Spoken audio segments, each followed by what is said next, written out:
The transfer was not a handoff, it was a digital funeral. In a sterile, windowless suite at RAF Croughton, a U.S. intelligence annex on British soil, three men watched a progress bar crawl to 100% on a screen labeled Andrewell Urge 5 First Cavanagh Tory V1.0. The men were an FBI cyber forensic specialist, a senior analyst from the U.S. Treasury's Office of Terrorist Financing and Financial Crimes, and a liaison from the UK's National Crime Agency, there as a witness under the strictest gagging order ever issued under the Official Secrets Act. The 4.7 terabytes of data represented the most devastating internal collapse of a major institution. Since the fall of the Vatican's secret archives, it was not leaked, it was surrendered. This was the fulfillment of Clause 7.2 of the secret Windsor Agreement, the desperate last-ditch pact between the monarchy and the U.S. Department of Justice. The palace's negotiating position had evaporated the moment the DOJ's racketeering division had connected a single, overlooked footnote in a 2009 Florida plea deal to a shell company that paid the groundskeeping bill at Royal Lodge. The threat was no longer a scandal.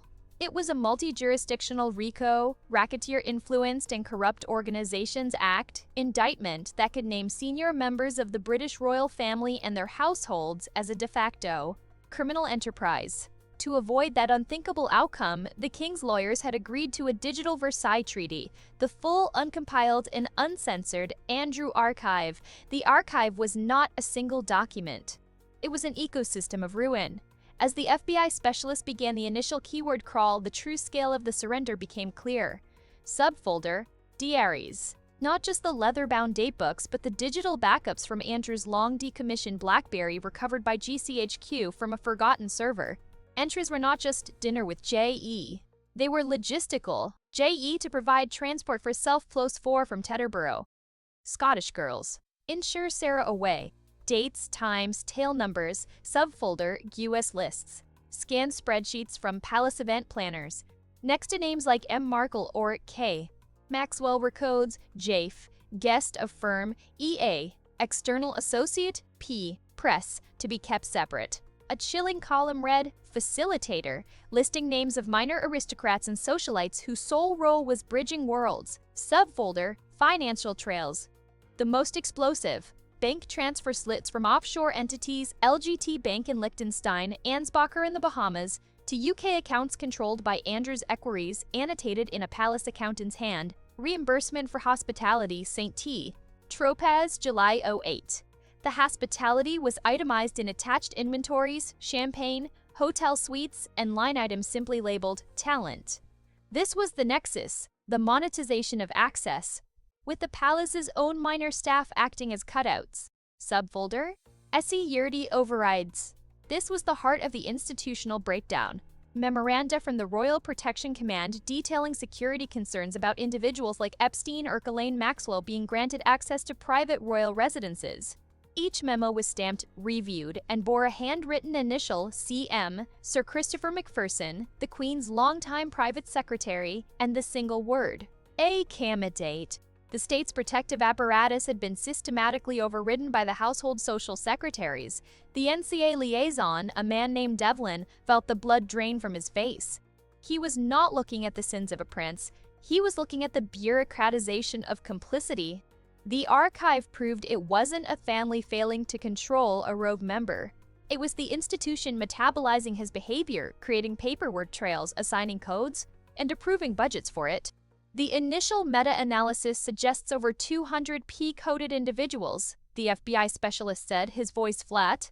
We'll need to cross-reference them with known Epstein flight logs, Maxwell's little black book, and our own counterintelligence databases for foreign influence.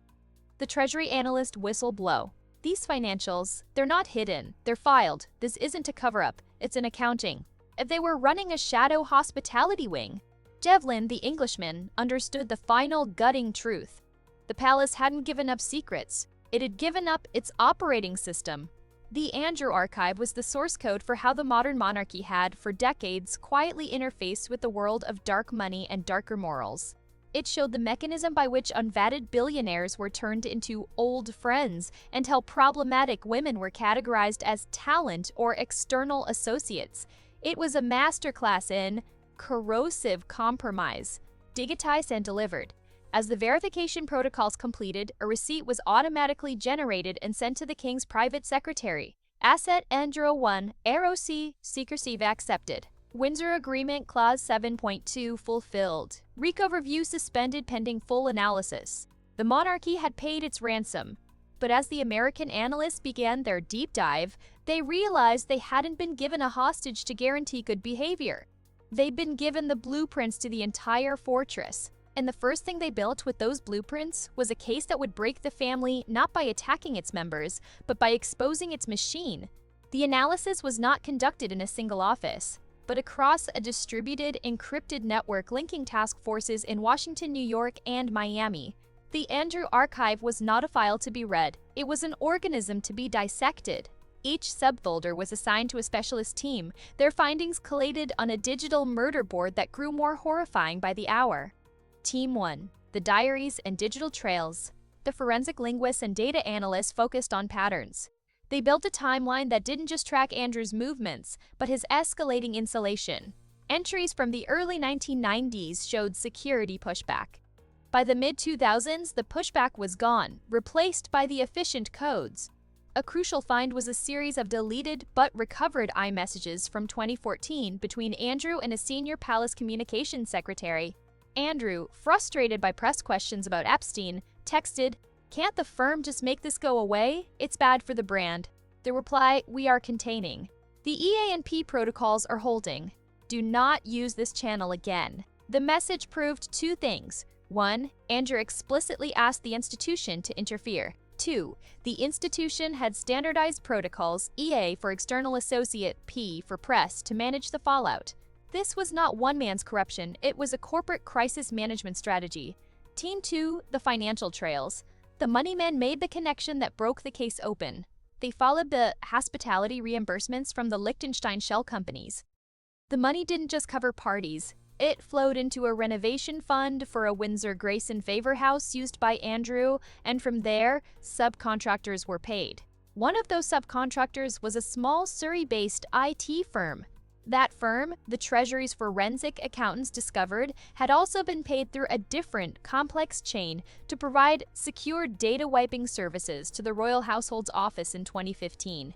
The year the Mail on Sunday first broke the story of Andrew's friendship with Epstein, the connection was indirect but damning. Money from the same suspect offshore pool that funded Andrew's talent was also funding the house's internal data management. It created a tangible financial link between the source of the scandal and the institution's ability to potentially erase it. The line between beneficiary and co-conspirator blurred. Team 3, the security overrides. This team delivered the most politically explosive finding. They cross-referenced every accommodate stamp from Sir Christopher Macpherson with the official UK BSAS and immigration database. In 7 instances between 2005 and 2010, individuals flagged as security risks by MI5 for suspected intelligence ties or serious criminal associations had their visa applications fast-tracked and approved after quiet letters of support from the Royal Household's office were submitted. The archive contained draft copies of those letters. The individuals had all attended Andrew's events. The accommodate stamp had moved from a social courtesy to a potential national security breach, signed off at the highest level of the private office. The combined analysis produced a single, devastating conclusion summarized in the DOJ's internal report. The archive depicts not a passive institution corrupted by a rogue actor, but an active, bureaucratic framework that facilitated, funded, and insulated the misconduct. The firm did not fail to police Andrew, it developed a parallel set of books to manage his liabilities. This constitutes a systemic institutional pathology. This conclusion changed everything. The original threat of a RICO case against the family now had a precise legal theory: the palace as a continuing criminal enterprise. The crime wasn't what Andrew did, but the structured, repeatable system the household used to enable and hide it. The report landed on the desk of the U.S. Attorney General. She saw 2 paths. Path 1, prosecute. Unleash the archive in court. It would cause a constitutional meltdown in the UK and an international crisis. Path 2, leverage. Use the existential threat of the archive to force a transformation so profound it would serve as a de facto dismantling of the old system. She chose Path 2, authorizing Operation Steeple. Its mission: to use the archive not to imprison royals, but to permanently rewrite the rules of the monarchy. The terms were drafted as a protocol for institutional reformation and transparency. PERT. They were not negotiated with the king's lawyers. They were presented via the secure channel as non-negotiable. The terms included the immediate permanent removal of all remaining royal duties and patronages from Prince Andrew, and his exile from all royal properties, the dissolution of the current private secretary's office and its replacement with a new structure co-designed with independent ethics advisors from the UN, and Transparency International, the public audit, by an independent third party, of all royal household finances for the past 30 years, the creation of a publicly accessible register of all royal meetings with external individuals, published quarterly. The message was clear: comply, or the archive goes to the New York Times and the International Criminal Court for the security overrides potentially constituting aiding and abetting transnational crime. The palace was broken not by a headline, but by a forensic audit. They had surrendered the archive to save the family, only to discover the family couldn't be saved without its own institutional suicide. The DOJ's file hadn't just broken their secrets, it had broken their operating model and was now handing them the blueprints for their own forced public dismantling. The aftermath was not a dramatic abdication or a fiery parliamentary debate. It was a quiet procedural dismantling, executed with the cold precision the archive itself had documented. The monarchy was not overthrown, it was re-platformed. The Protocol for Institutional Reformation and Transparency, PART, was not announced. It was implemented, clause by clause, in a series of dry press releases from Buckingham Palace that baffled the public but sent shockwaves through the establishment. Release 1. Following a routine review of responsibilities, the Duke of York will retire from all public duties and has vacated his residence at Royal Lodge. He will pursue a private life overseas. The word routine did the heavy lifting. Andrew was gone, erased not by scandal, but by bureaucratic euphemism. Release 2. The royal household is pleased to announce a modernization of its senior management structure. The roles of private secretary and keeper of the privy purse will be replaced by a chief executive officer and a chief financial officer, reporting to a new independent governance committee. The firm was formally corporatized, its ancient opaque titles replaced with transparent, accountable ones. The first CEO was a former New Zealand Supreme Court justice known for anti-corruption work. Release 3. In the spirit of increased transparency, the royal family's annual financial report will now be audited by KPMG and include a voluntary disclosure of private meetings held by working members, available online. The voluntary disclosure was a fiction. The first published list included lunches with tech CEOs and charity heads, but its mere existence established the principle. The ledger would now be public. The archive had achieved its purpose without ever being leaked. Its power was in its existence as a latent threat, a sword of Damocles hanging over the coronation crown. Every reluctant reform, every stripped title, every published guest list was a quiet acknowledgement of the horrifying mirror the DOJ had held up to the institution. For the wider family, the break was psychological. A generational schism solidified. King Charles, hollowed out and compliant, became a ceremonial ghost, presiding over the dismantling of his own inheritance. Prince William, having been briefed on the archive's contents in a closed-door session that left him visibly shaken, became the reluctant face of the new, sanitized monarchy as CEO prince. His every move pre-vetted by ethics panels. The mystique of bloodline was replaced by the bland efficiency of corporate governance. The Andrew archive remained in its encrypted vault, a digital monument to institutional failure. It had broken the family not by exposing a secret, but by exposing a system. It proved that the greatest threat to the crown was not a rogue prince, but the meticulous filing cabinet that kept his secrets. The DOJ's file hadn't just contained evidence, it contained the irresistible logic of its own conclusion. That an institution which had so perfectly bureaucratized its complicity could no longer be trusted to govern its own conscience. In the end, the monarchy survived, but it was a different entity, smaller, brighter, safer, and utterly predictable.